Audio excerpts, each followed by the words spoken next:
Welcome back to my channel, guys. It's me, Erwin, with another manga volume review. This is going to be on Did You Think You Could Run After Reincarnating Nii-san?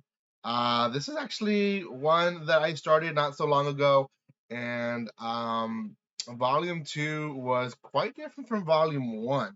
But before anything, if you have not done so by now, make sure you subscribe to my channel, give some love by commenting, liking, and sharing. Also, you guys can follow me on social media in the description below. You guys can find me all there. And there's manga. There's a link to buy cheap manga, so make sure you check that out as well. And yeah, that's basically all the stuff you guys can do. I am trying to reach 5,000. So if you haven't subscribed, I know some of you guys are watching but not subscribing. So please do subscribe to my channel. That helps tremendously. So okay, do you think you can run after reincarnating Nii-san? We follow the story of Jack, and like I said, volume 2 was a little bit different, and I'll explain in just a minute what was the difference. But in the beginning, we have Jack still training with Raquel and Jack-kun, which is the little girl that is following Jack, is basically there to support him. And what ends up happening is Raquel is very tough on Jack. In fact, that whole first chapter, she wants him to essentially learn how to use his power in less than you know zero point 0.5 of a second. So he really wants him to have a good reaction.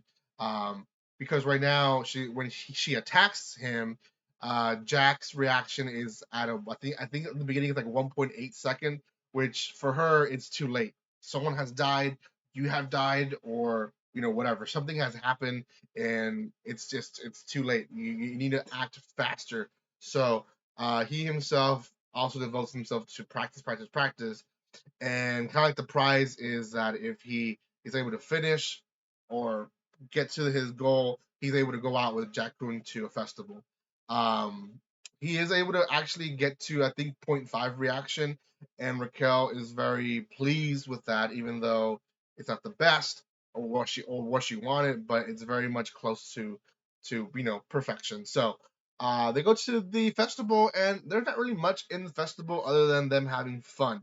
Now, the following chapter is where it just kind of goes south with so much fan service to it. They go into a bath thing. There's a whole bath scene. There's a whole like I'm a boy, she's a girl. What the heck is going on? Like thing, and I just did not like it. And then they go to sleep and they share one bed, all three of them, Jack, Raquel, and Jakun. And um, Jack is just trying to cuddle, and he ends up, groping Raquel, and it's just very awkward. It's like it feels real off from what we had been reading up to this point. And Raquel goes on with, you shouldn't be doing that. I'm a grown woman, but Jakun, she's your friend of childhood. She might grow up to be your wife. And Jakun says, yes, I want to be your wife. And then Jack and Jakun basically make out through the night. It's just weird, um, but it just happens. And essentially, Jack and Jakun now are boyfriend and girlfriend. It's cute in the sense that they're little kids, but at the same time, they're little kids. So it's just kind of weird to be reading about it and seeing it. So, anyways, luckily the story does change. Jack and Jakun gets this idea of getting Raquel a present while Raquel was gone, and because of their great idea, they're captured and they are sent into this dungeon. Now they had heard of these thieves before, because Jack's dad warned him about them to basically not go out by yourself. But Jack is stupid because he thinks he knows better, and he still gets captured. So Jack and Jakun essentially are captured by these thieves and kidnappers, essentially, and realize there's a bunch of other kids kidnapped with them. And it's it's one of these things that first you have to understand what's the bad thing that they're doing to then justify why Jack decides to basically go berserk and kill them at the end of the volume, or kind of kill them at the end of the volume. Um, Essentially they're playing with kids. They were playing a game where they would cut kids' arms or legs and ears and just body parts, and they would sell them to people that were looking for kids that were like that, without an arm, without a leg, or something like that. It was just horrible. Like you knew first the kid suffers because he's part of a game and these people are all enjoying it. And then secondly, he's not. His life doesn't end there. His life then goes into having to recover, but then being sold into God knows who monstrous person that probably is gonna do horrible things to them as well. Either sexual assault or other stuff. So it's just horrible to think about what they're doing, and that puts into perspective why Jack decides to basically kind of go berserk. But he realizes that the leader, who claims to have one of the spirits powers, is a little off. There's a little thing funny about him and or her, and he figures it out. He figures out that she has twins, kid twins that are working for her that essentially um, allow her to show her powers off, but they're not really powers. She kind of does the whole illusion like, I'm gonna disappear this kid and appear him over here. Wow, I just teleported someone. So everyone's like, she's powerful. She should be our leader. But in reality, they're just twins. So it's stupid.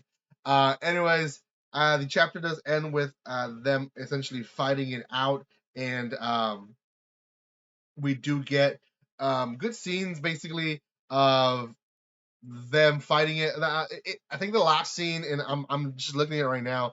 The last scene right here, we don't really get a conclusion to it. We know that Jack is stronger. We don't know if she has something under her sleeve, but we don't know that Jack is stronger. So at the end of it, we don't really know how it ends.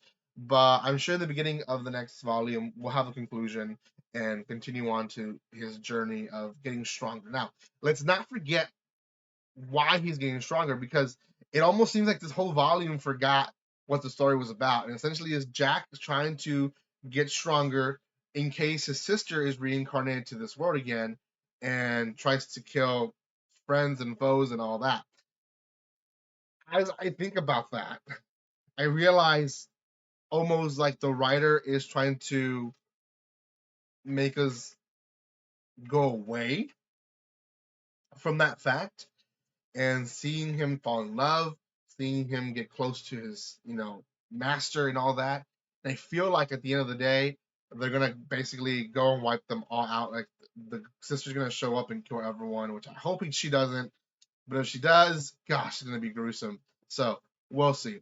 Anyways, guys, that's the whole review for Volume 2. I think for now I'm gonna leave it at a 7 out of 10. It's doing its purpose. I hate that it's going fan servicey. I'm not gonna change my rating too much now because of it. But if it continues where every volume has one chapter that's a very fan service, I think I might have to lower it because it's a good story and it shouldn't have to rely on that. And the fact that they think that it should, it makes no sense. So, anyways, guys, thank you so much for watching this. If you haven't done so by now, make sure you subscribe to my channel, give some love, and like always, don't be strangers. See you guys.